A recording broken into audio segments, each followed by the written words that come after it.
Deep in the heart of Africa, where the sun blazed and the rivers flowed, lay a forest old as time itself. It was a place of vibrant life, teeming with creatures of all shapes and sizes. The forest whispered ancient secrets on the wind, tales carried from generation to generation, and at the heart of these whispers lived the legend of Malkia. Malkia, they called her, the protector, the guardian, the mother of the woods. Her name echoed through the leaves, carried on the backs of soaring eagles and whispered by scurrying beetles. She was said to be as old as the trees themselves, her spirit intertwined with the very essence of the forest. Some said she was a spirit, others a woman granted powers beyond mortal understanding. Her legend was more than just stories whispered around flickering fires. It was etched into the fabric of the forest, woven into the tapestry of life that unfolded beneath the canopy. Hunters spoke of her in hushed tones, warning their children of her wrath should they disrespect the balance of nature. Mothers sang lullabies of Malkia's gentle protection, soothing their babies to sleep with tales of her watchful gaze. And yet, for all the tales, Malkia remained an enigma. A whisper in the wind, a fleeting shadow amongst the trees. Her presence was undeniable, her influence felt in every rustling leaf and chirping insect, but her true form remained a mystery. A mystery that deepened with each passing season, drawing those brave enough to seek her out into the heart of the ancient woods. No one knew for sure where Malkia came from. Some whispered that she was a spirit born from the first seed that sprouted in the forest. They said she rose from the earth, her laughter echoing through the leaves, her tears watering the roots of ancient baobab trees. Others believed she was once a woman, a queen perhaps, who traded her crown for the immortality of the forest. Whatever her origins, Malkia's powers were undeniable.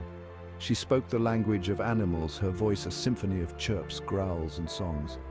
She could summon the wind and rain, commanding the elements to nourish or protect her domain. Her touch could mend broken branches and heal wounded creatures. She was the embodiment of the forest's magic, its protector and its voice. But Malkia was not a benevolent goddess, doling out favors and blessings. She was a force of nature, as unpredictable as a storm and as unyielding as the earth itself. Her anger, when roused, was a fearsome thing. It was said she could summon swarms of insects to chase away intruders or unleash the fury of a raging firestorm.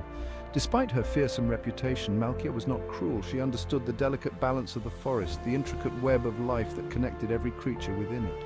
She protected the weak from the strong, ensuring that no single species grew too powerful. She punished those who took more than they needed, reminding them that the forest's bounty was a gift, not a right. Malkia walked the forest paths, her bare feet barely disturbing the undergrowth. Her presence was a comfort to the creatures who called the forest home. Tiny dik-diks grazed fearlessly at her feet, their delicate hooves drumming a gentle rhythm against the earth. Overhead, a troop of baboons chattered and played, their calls echoing through the canopy.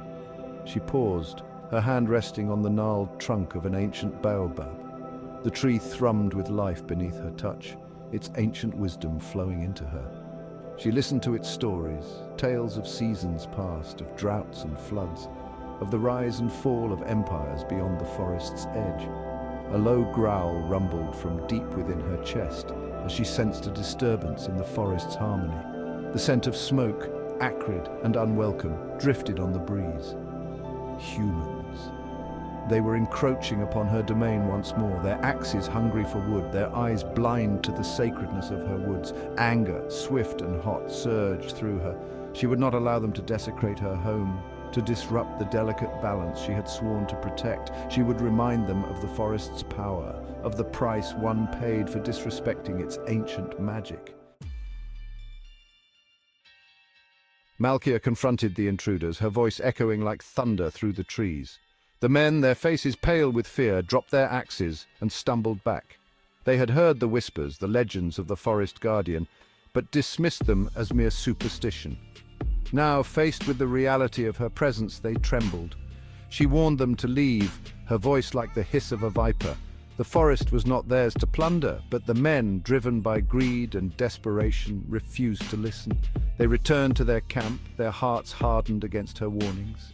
That night, as the moon cast long, eerie shadows through the trees, Malkia felt a darkness stir within her. A cold, calculating voice whispered in the back of her mind, urging her to unleash her full power, to unleash a plague upon the humans, to wipe them from the face of the earth. The voice was seductive, tempting her with the promise of vengeance. It promised her an end to the constant struggle, an end to the humans' relentless assault on her domain. But deep down, Malkia knew that such a path would corrupt her, twist her into something monstrous. She fought against the darkness, clinging to the last vestiges of her compassion, but the humans' continued presence gnawed at her sanity, their greed a festering wound upon the forest's soul. Days turned into weeks, each sunrise a painful reminder of the humans' presence. They had begun to clear a section of the forest, their axes felling ancient trees, their fires scorching the earth. Malkia's anger grew, fueled by the whispers of the darkness within. She could feel her control slipping, her connection to the forest becoming twisted and corrupted. The animals sensed the change in her, their once trusting gazes now filled with fear and uncertainty. Finally, she could resist the darkness no longer. She struck a bargain with the shadows, sacrificing a part of her soul for the power to drive the humans out. The forest around her shuddered, the air growing thick with a palpable sense of dread. The humans, sensing the shift in the forest's mood, attempted to flee, but it was too late. Malkia unleashed her wrath, summoning a storm the likes of which had never been seen before. The wind howled like a banshee, tearing through the trees, ripping apart the humans' camp. Lightning split the sky, setting the forest ablaze. When the storm finally subsided, the humans were gone, their bodies consumed by the flames. Only ash and silence remained where their camp had once stood. Malkia had driven the humans out, but at a terrible cost. The darkness she had embraced lingered, a poison in her veins. The forest, once vibrant and alive, now felt oppressive, shrouded in an unnatural stillness. The animals no longer approached her with trust, their instincts warning them of the change in their protector. Even the trees seemed to shrink from her touch, their life force dimmed by the darkness that clung to her. Malkia had become a prisoner in her own domain, her victory a hollow one. The forest was safe for now, but at what cost?